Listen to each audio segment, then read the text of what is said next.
Tyler Hayes wiped the grease from his hands, finishing up the last repair of the day at his small auto shop. At 33, he'd been working as a mechanic for 15 years, building a modest but honest living, fixing engines and helping people keep their cars running. It wasn't glamorous work, but it paid the bills and allowed him to care for his 80-year-old son, Noah, who sat in the corner of the shop doing homework. "Dad, I'm hungry," Noah called out. "Just finishing up, buddy. Then we'll grab dinner."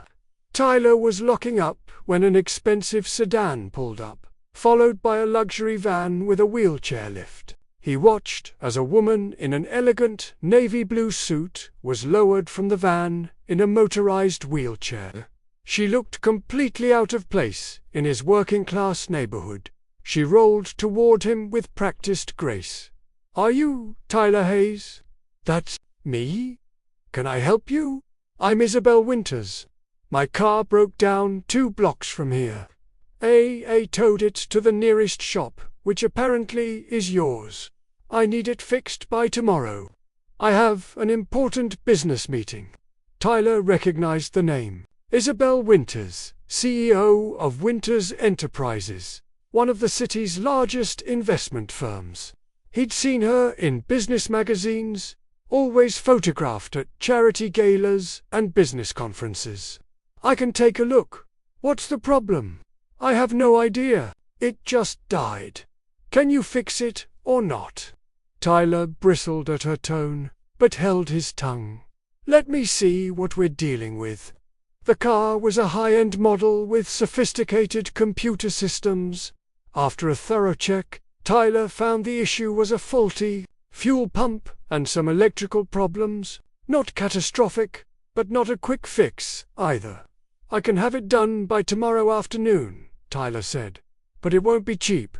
Parts for this model are expensive." Isabel's expression didn't change. "I don't care about the cost.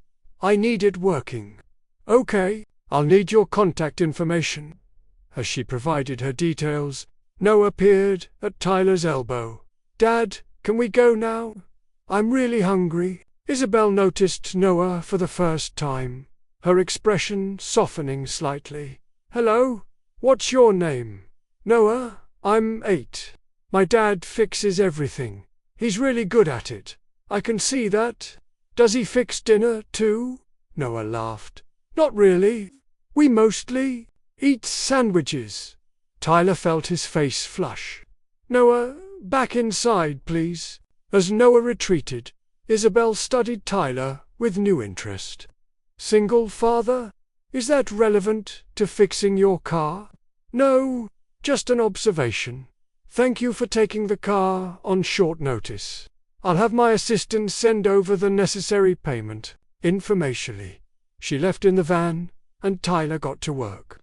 The repair took longer than expected, running into the next day.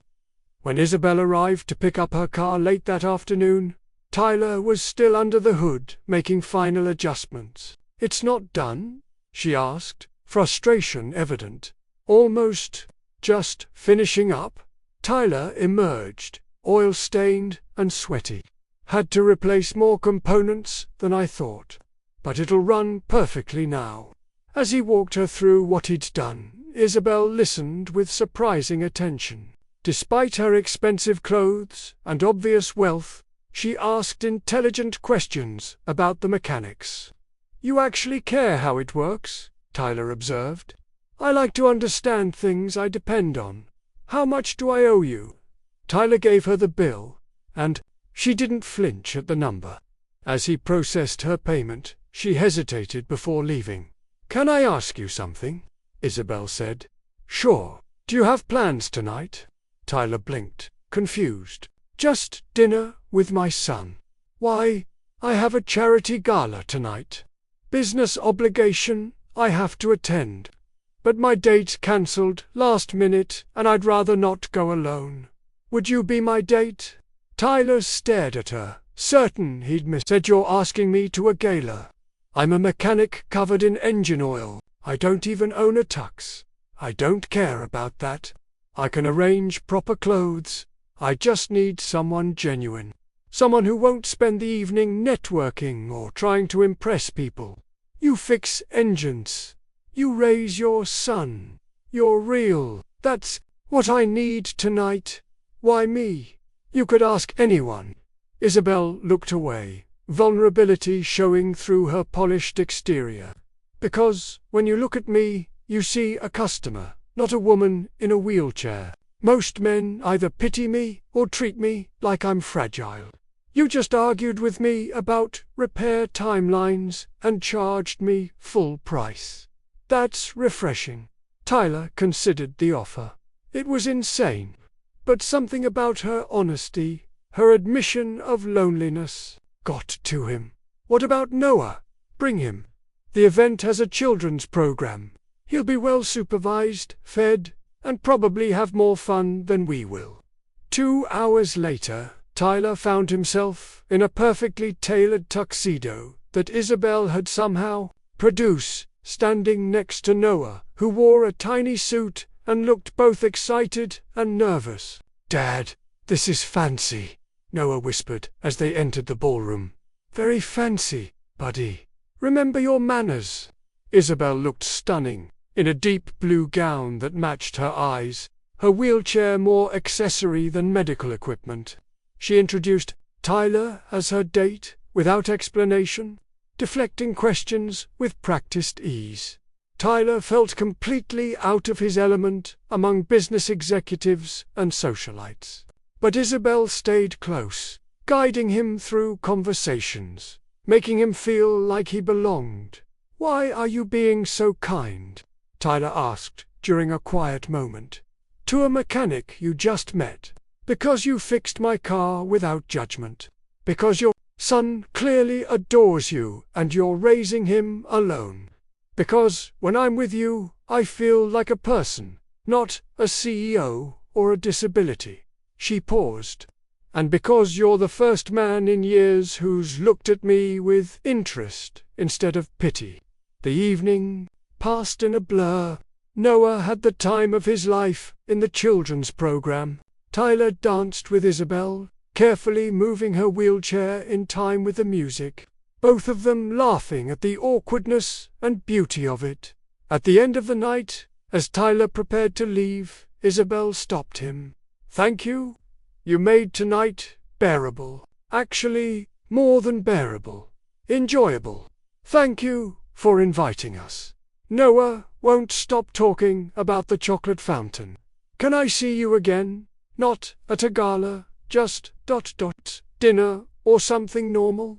Tyler looked at this powerful, beautiful woman, who'd chosen to spend her evening with a working-class mechanic and his kid. "I'd like that. But fair warning, I'm not part of your world. I fix engines. I live in a small apartment. I don't fit at galas. I don't want you to fit at galas. I want someone real. Someone who sees me, not my company or my wheelchair. Can you do that?" "I already do." They started dating slowly, navigating the unusual dynamic of their different worlds. Isabel spent time at Tyler's shop, genuinely interested in his work. Tyler attended business events, learning to navigate her professional life. 6 months later, Isabel asked Tyler and Noah to move into her accessible home, not as charity, but as family. Noah adored her, and she adored him right back.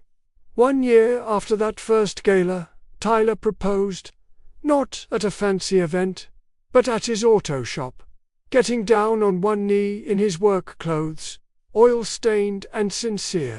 "I can't offer you wealth or status," Tyler said, "but I can offer you honesty, real partnerships, a kid who already calls you Mum, and a lifetime of seeing you, not your wheelchair or your success. Just you." Isabel said yes, tears streaming down her face. At their wedding, Noah was ring-bearer. During the toasts, Isabel spoke honestly.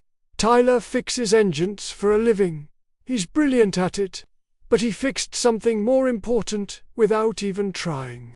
He fixed my belief that I could only be loved for what I could do, not who I was. He saw past the CO and the wheelchair to the person underneath. That's not fixing engines, that's fixing hearts. Tyler added his own words. Isabel taught me that real connection doesn't care about status or physical challenges. It cares about honesty.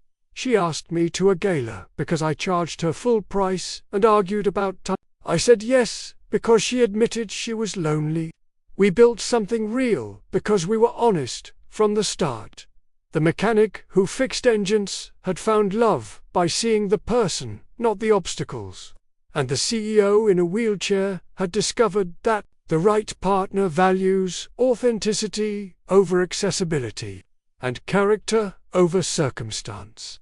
If this story moved you, like, share, and subscribe. Comment about choosing real over perfect.